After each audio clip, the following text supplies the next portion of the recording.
The U.S.-Israeli attacks on Iran intensifies as Tehran vows to destroy Middle East infrastructure. Trump officials tell Congress Iran will soon be hit with overwhelming firepower. And the Senate is set to vote on the Democrats' War Powers resolution. The GOP primary in Texas heads to a runoff and other takeaways from a big primary night. Tyrone Bowman live. Welcome to the program, everyone, and welcome to the conversation. I'm going to be discussing today's big topics and news and breaking news at the same time. And we're going to get down to business here. First of all, to those of you who've come on, let me say good afternoon to the first individual. I think is it Rich Phillips? I think so. Welcome to the program. All right, let's get right down to it. According to the APnews.com, United Arab Emirates, a U.S. submarine sank an Iranian warship in the Indian Ocean. As Washington and Israel intensified their bombardment Wednesday of Iran's security forces and other symbols of power, Iran launched more missiles and drones as it warned of the destruction of military and economic infrastructures across the Middle East. The tempo of the strikes on Iran was so intense that state television announced the morning ceremony for Iranian Supreme Leader Ayatollah Ali Khamenei, who was killed at the start of the conflict, would be postponed.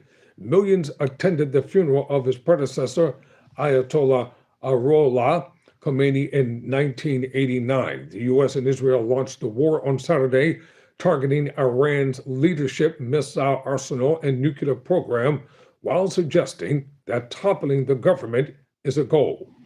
But the exact aims and timelines have repeatedly shifted, signaling an open-ended conflict.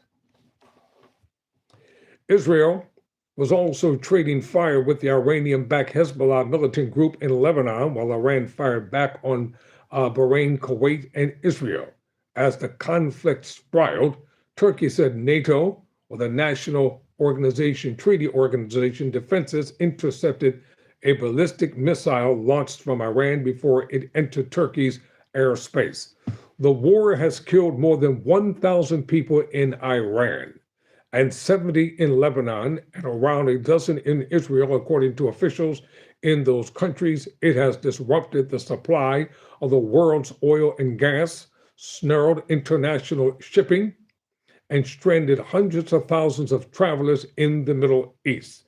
U.S. Defense Secretary Pete Hegseth said torpedo from a U.S. submarine sank an Iranian warship in the Indian Ocean Tuesday night. Sri Lankan authorities said 32 people were rescued from the ship, which they said had 180 people on board and sank outside Sri Lanka's territorial waters. The country's Navy said it had recovered 87 bodies. Israel said it hit buildings associated with Iran's Piexel, the all-volunteer force of the Parliamentary Revolutionary Guard that conducted a bloody crackdown on protesters in January. Thousands of people were killed and tens of thousands detained as Iranian authorities suppressed those demonstrations. The Israeli military also said it hit buildings associated with Iran's Internal Security Command.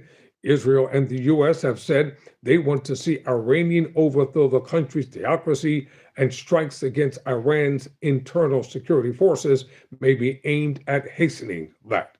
However, Iran's foreign minister, Abbas Araghchi, said over the weekend that its forces have decentralized leadership, with units acting largely on their own according to general orders, which could blunt the effect of attacks on top command and control hubs. Iranian state television showed the ruins of buildings in Tehran, with interviewees saying the attacks damaged their homes. Strikes have also been reported in the Shiite seminary city of Qom, targeting a building associated with the clerical panel set to back Iran's next supreme leader. Iranian media said it was empty at the time. I want to move on to the next story here.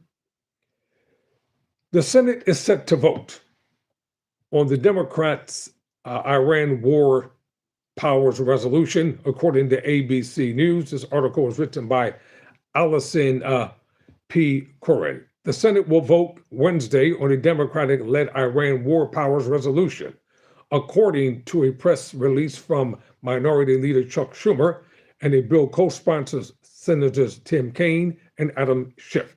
The resolution would direct the removal of United States armed forces from hostilities with or against Iran that have not been authorized by Congress. It comes after recent U.S. strikes on Iran that killed several Iranian leaders, including Ayatollah Ali Khamenei, the supreme leader of Iran. There is no timeline in the bill, so if it passed and President Donald Trump signed it, the U.S. would have to withdraw down troops. That's not going to happen. First of all, it doesn't seem like it's going to pass by the Republican-led Congress or the Republican-led Senate. That's number one. And number two, President Donald Trump is relentless with this war because he's going to see it to the end, because he started it based upon what he perceived as a threat to America. So as a result of that, there will be no backing down from the president when it comes to this. Because the bill is privileged, it would only need 51 votes to advance and ultimately be approved by the Senate. It's not yet clear whether the legislation will have that support, but at the time, it seems unlikely to advance. So as I was saying, that bill is going nowhere. All right, according to the Washington Post, Corin Paxton reached a runoff over takeaways from big election night. All right, let's talk about the big election night. According to the headline in the Washington Post, new congressional maps debuted in Texas and North Carolina as Republicans defend their majorities and Democrats look to flip both chambers. According to the author of the article, T.O. Armas, the 2026 midterm elections season kicked off Tuesday with primaries in Arkansas, North Carolina, and Texas, featuring several high-profile contests that will set the tone for November as voters weigh in on President Donald Trump's second administration and Democrats debate their party's direction. Republicans are defending a razor-thin majority in the House, and they have tried to bolster their efforts by redrawing congressional maps in several GOP-controlled states. Now, this is where the argument comes in at. The courts have sided with the Republicans on so many instances and allowed them to redraw the maps. But in the most instances, when the Democrats are doing the same things, they want to rule against them. Well, if this is supposed to be an open, free, and fair election, what are the Republicans afraid of? I'll tell you what they're afraid of.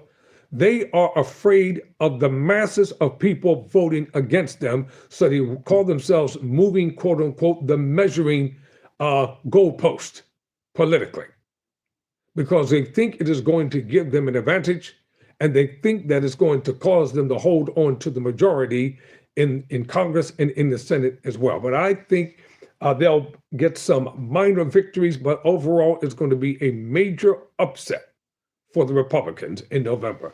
Whether people want to hear it or not, whether they agree or not, people are fed up with what's going on in this country. They can try to paint a rosy picture all they want. They can try to dumb it down. They can try to say that, oh, the American people are happy and they're pleased with another war that's getting people killed on both sides. Sons and daughters coming home in body bags, and they're trying to say that this is what the American people voted for. They're trying to make people believe they voted for their sons and daughters to be killed. Are they trying to make us believe that they voted for their sons and daughters not only to be killed, but they want us to believe that they voted for their sons and daughters to fight for the interests of billionaires, to make them even more richer than what they really are? And this is the cacophony of political nonsense that they're trying to spew. They don't want to talk about the inflating gas prices that have ensued since the start of this war. They don't want to talk about the economy. They don't want to talk about the Epstein files unless it's denigrating and humiliating to the Democrats. They don't want to talk about Medicare and Medicaid. They don't want to talk about affordable accountability. These are the issues that are going to be on the ballot. They don't want to talk about homelessness. They don't want to talk about how the rich people are getting richer and richer and richer, and the vast majority of the people are getting broker and poorer every single day. This is why the masses of people, of course, they're going to have their hardcore MAGA voters. They're going to vote for them no matter what they say or what they do. But this is one of the main reasons why there's restlessness in the nation today. And they're not going to forget about the deaths of Renee Nicole Good and Alex Pretty. This is going, and large demonstrations like the No Kings protests and other things are going to be happening leading up to the November election. So Republicans, as I said, they are defending their thin majority in the House. They have tried to bolster their efforts by redrawing congressional maps in several GOP-controlled states. Tuesday's election put a spotlight on those new maps in Texas and North Carolina, where the party has targeted 6 Democratic-held seats and prompted some bruising intra-party battles in the process. But Democrats have history on their side. The party that's out of the White House typically has an edge in midterm elections. And they are hopeful that this rising voter sentiment against Trump might allow them to flip the House. They have already performed above expectations in several off-year and special elections. 2 races in the battle for the Senate, Texas and North Carolina, also came into focus, though Republicans will have to wait until a May runoff election to determine their nominee in the Lone Star State. So here's what stood out so far. Number 1, the Texas nasty GOP primary will head to a runoff. A heated and intensely personal Republican primary for a U.S. Senate seat in Texas won't be over until May 26. Senator John Cornyn, a 4-term incumbent and GOP stalwart, will head to a runoff against the state's firebrand Attorney General Ken Paxton, who has sought to frame Cornyn as a relic of the George W. Bush era. Well, you know what? They're both one and the same. It really doesn't matter who wins. They can call each other names, but they're both MAGA Republicans. They're both stone starch against anything good that's going to help the American people. So no matter who wins the runoff, they're one and the same. Cornyn far outraced Paxton and Representative Wesley Hunt, another primary challenger, but could not secure a majority against the scandal-plagued Paxton, as they battle between their visions of traditional conservatism or a MAGA-backed bombast. You know what? This thing called MAGA, it's all one and the same. Conservative, GOP, MAGA, blah, blah, blah. It's all one in the same. If a Republican candidate wins, they're going to bow down to the wishes of their leader. If MAGA wins, they're going to do what they're told to do. This is the bottom line. So more than 2.3 million Texas voted, similar to turnout in the 2024 Republican presidential primary, and slightly up from the 2020 totals when 2 million voted in the Republican primary contest. Whoever wins will face off against State Representative James Tyler Rico, a Presbyterian Samarian preaching a blend of Christianity and economic populism, who is trying to appeal to moderate voters. Republicans are the favorites, but that edge could shrink if Paxton is the nominee. Well, go on, make him the nominee. Please do. Let the Republicans fight it out. Take the one who's scandal-ridden and has all these skeletons in his closet and make him your nominee. Please do that. Please vote for him and put him in the race, and then talk about family values. And then talk about those who you think are the scourge of society. So put him in. Then they'll use coded terms thinking that individuals can't decipher what they're saying. All right, number 2, in North Carolina, a popular Democrat will face a Trump ally. Tuesday's results confirmed the November matchup for the U.S. Senate in North Carolina. that many expected. Michael Whatley, a former Republican National Committee chairman, will face off against the state's former governor, Roy Cooper, after both were projected to defeat their primary opponents. It's one of a handful of open seats, thanks to the retirement of Senator Tom Tillis, a Republican, that could add Democrats in their tough quest to win control of the chamber. Republicans have won every U.S. Senate election in this purple state since 2008, but National Democrats have placed higher hopes in Cooper. He is a popular, battle-tested prospect who has never lost an election during nearly 3 decades in elected office. Well, this is my summation about the North Carolina senatorial race. People will probably vote for the Democratic candidate, even though they may not like him, because they're tired of what's going on in Washington. That's the bottom line. They're tired of it. They don't want any more wars. They don't want to see, young wives do not want to be made widows at an early age. They don't want their young husbands coming home in body bags. And this election is going to be a referendum concerning the war right now in Iran. People can try to downplay it and think it doesn't mean anything, but it's going to be a major reason why individuals change their minds and vote against these MAGA Republicans. Nobody wants to go to war because the central question they're going to be asking is this: if it's okay for my children to go to war and die, why can't your family members go to war and fight for this country as well? That's going to be a central question. If it's good enough for my young sons and daughters to fight for America's freedom, then why can't the family members of the rich and powerful go to war also?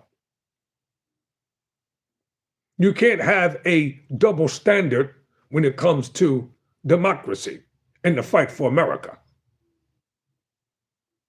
It should be all hands on deck. But that's not the way the rich people want it. They don't want their sons and daughters going to war. You know why? Because they know what the casualty fatalities are going to be like. They know what the psychological effects of war is going to be like. They know what they're going to embrace and what they're going to be put through. And there's also the plausibility factor of being captured and becoming a POW. Everything is not as glossy as it appears to do, and most people, they just want to catch their news in terms of sound bites and debates from political talking heads who are beholden to the corporate executives. They got the earpieces down in their ear telling them what they can say, what they cannot say. And this is how they lure them. They give them a ton of money, they get them in a lot of debt, and then that way they'll be forced to come to that crappy job that they have every day and spew the same lies that they've been spewing. And that's the problem. Independent journalists and journalism is what corporate America does not like, because it is going to go against the status quo. They're going to dig deeper. They're going to analyze and scrutinize every word. They're going to look for things that the mainstream media will not look for. Why do you think they're trying to shut down TikTok? Because they don't want independent thinking, speaking people on TikTok voicing their views about any and everything under the sun. Number 3, new maps may create opportunities for both parties.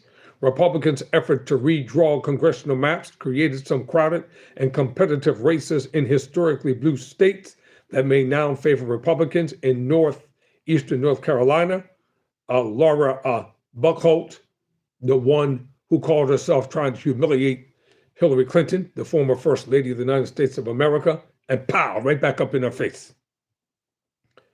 A MAGA Republican was projected to win a 5-way contest to face off against Representative Don Davis, a Democrat. Davis will be fighting for his political life in a seat that now leans red.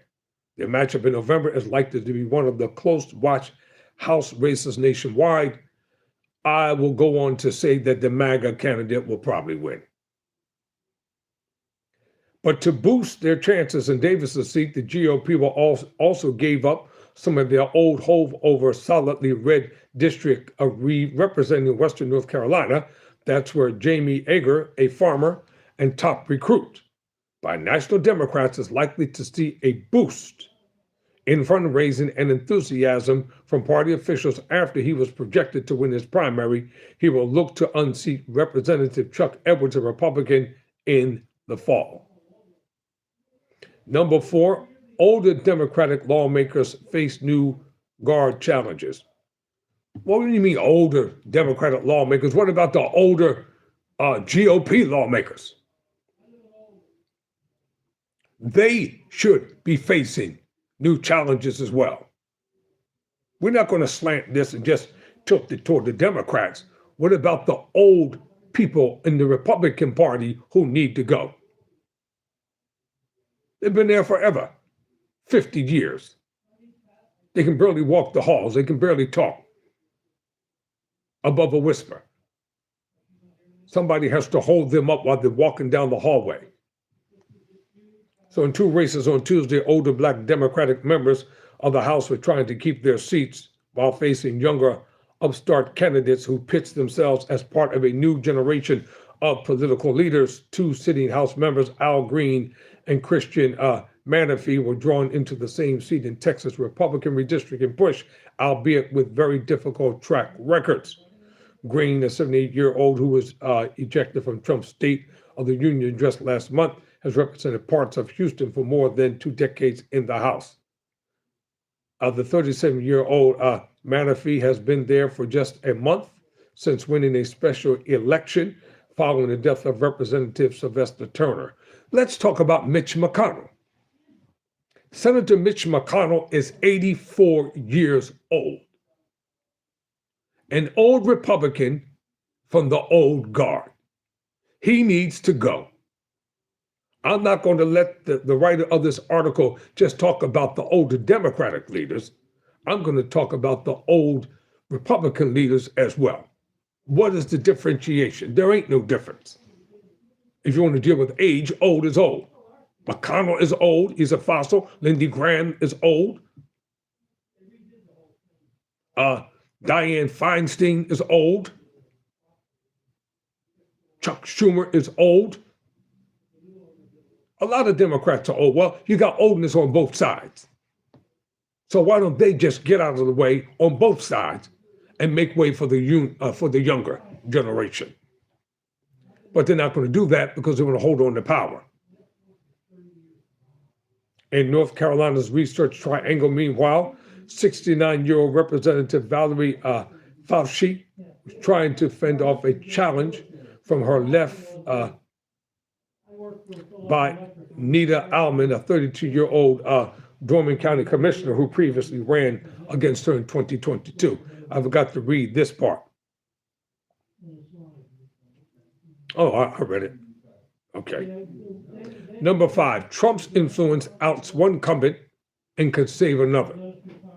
Several contestants seem to test how Trump's support or lack thereof can sway races even when the president is not on the ballot. The most striking answer came in Houston's northern suburbs, where Representative Dan Crenshaw was projected to lose a tight battle against State Representative Steve Tooth. Crenshaw, who was seeking a 5th term, had broken with the president over the January 6, 2021 attack on the U.S. Capitol and the 2020 election results. Trump did not endorse in the race, making Crenshaw the only House Republican in Texas who was running without the president's backing. Well, let me ask you this question. If you didn't get into office with his backing to begin with, why do you need his backing and his approval to win a race? Endorsements don't win races. Get to the point where you can run on your own record, run on your own merit, instead of waiting for a political crutch with political band-aids to come along and prop you up and to save your campaign. Save your own campaign by doing it yourself. Save your own campaign by connecting with the voters and would-be voters. Just like I'm over here on this end, all by myself, anchoring this show every time I come on. I do my own reading, my own writing, my own research, my own commentary. I don't need anybody to do these things for me. I can do them for myself. For those of you, if you want to win the election, one thing you better learn from Trump, and he's a master at it. Learn how to master the media, learn how to play mind games, learn how to twist people's minds politically, and hit the streets. Hit the streets running and don't look back. Don't have a safety net. Just get out there and win. Keep saying the same thing over and over and over and over again, the same way the Republicans do it. You just keep speaking the truth. And then eventually, you will pierce through the veil of darkness. So, their primary battle was also colored by redistricting. Truth State Legislative District is entirely with Crenshaw Red Line District, giving him greater familiarity with some voters. And on the flip side, Trump's support was not enough to create breathing from North Carolina's longtime Senate leader, Phil Berger. He was within a handful of votes of Sam Page, the Republican sheriff of Rockingham County. So as you can see, ladies and gentlemen, this is not going to be a walk in the park. This is a serious, serious game here.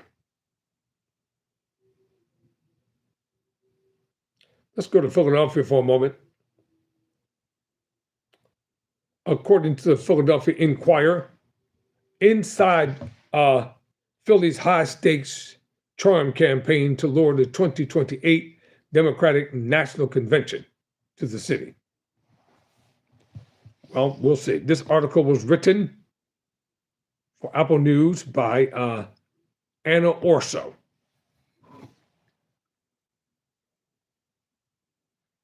Anna Orso wrote this article, and I want to talk about it. All right, Philly, listen up. This is news coming directly to y'all, my hometown. It was at the end of last year in the hazy stretch between Christmas and New Year's, when time doesn't feel real and some of Philly's top Democrats were huddled around a secret proposal racing to meet a deadline. The group, convened by Mayor Sherelle L. Parker, her aides, and Smoky Philadelphia boosters, were preparing a lengthy bid to bring the Democratic National Convention back to the city in either 2028 or 2032.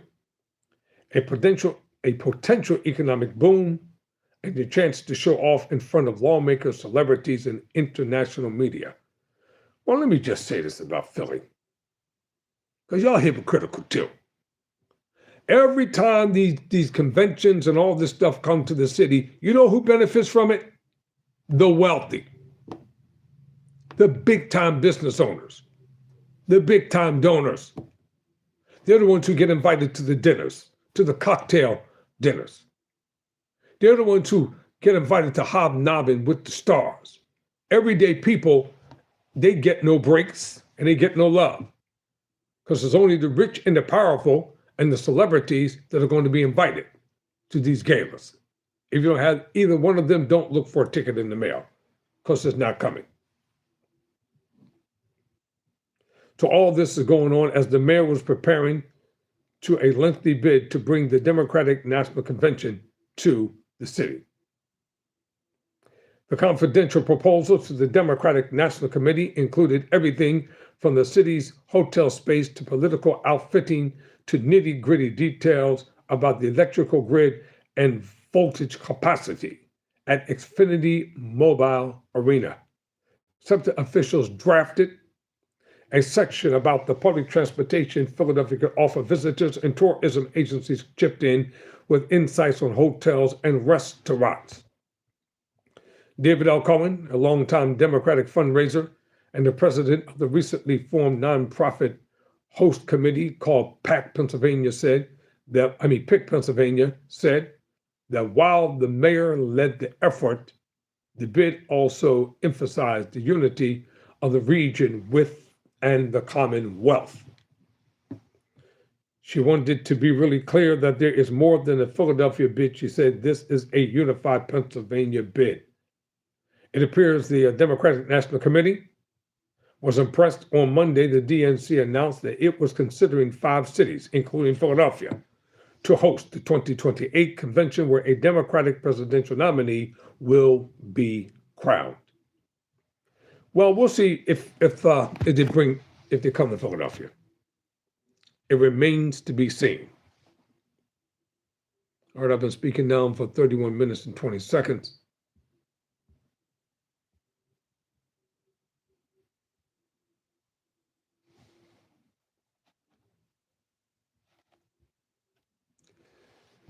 All right, ladies and gentlemen, let me see if I have anything else here.